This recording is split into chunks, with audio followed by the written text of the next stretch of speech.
Well, it's great to be with you today. I hope you can grab a cup of coffee and share a little bit about how to overcome those emotions that destroy.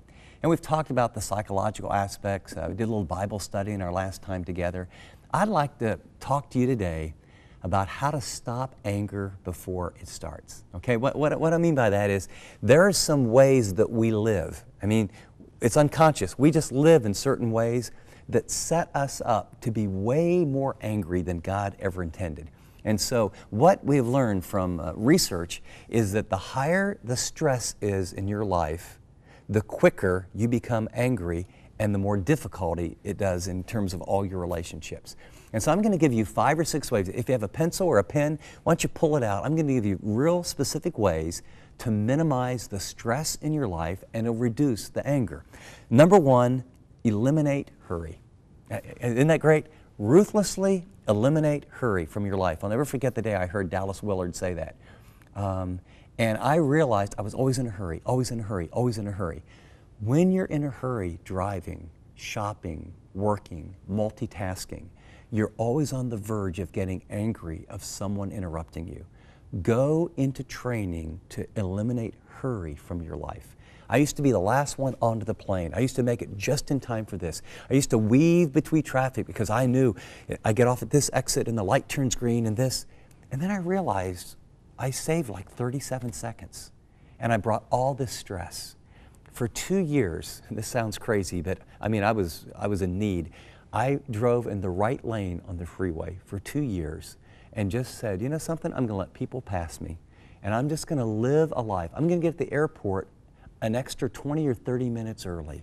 I started eliminating hurry. The stress went down, the anger went down. Second, downsize your expectations. I mean, you know, instead of expecting this from people, why don't you lower them a little bit?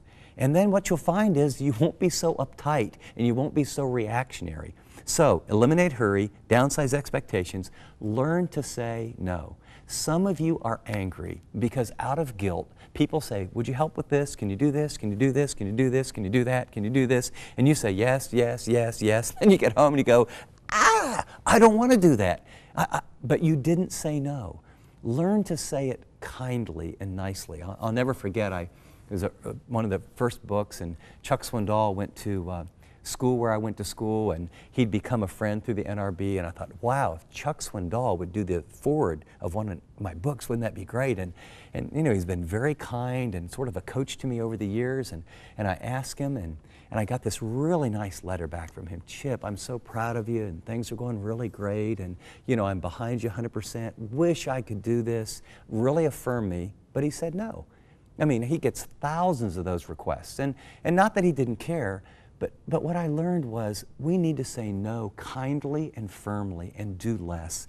Number 4, admit your mistakes and imperfections. I mean, you know, so often the energy is into trying to deflect, or it was so-and-so's fault, or I didn't mean to do this. It takes such pressure off to say, you know what, I got up late, sorry. Or I tried to hit the deadline, I almost always hit them, but I didn't this time. I blew it, I own it, I'm sorry. And it just takes the air out of the pressure of the balloon. Number 5, laugh more. I mean, just laugh more and enjoy life more. We had all of our kids and a handful of my grandkids over at our house, and as we were around the table, I just realized over the years, it's just fun. We just laugh a bunch. Let me encourage you, don't take life so seriously and laugh. And then 6, take care of yourself. Some of you don't get enough rest, you don't get enough exercise, and when your body and mind and emotions aren't renewed, you're always more on edge. So are you ready? Here's a little game plan to stop anger before it starts. Eliminate hurry, downsize your expectations, learn to say no, admit mistakes and imperfections, laugh more, take care of yourself, and finally, know what triggers your anger.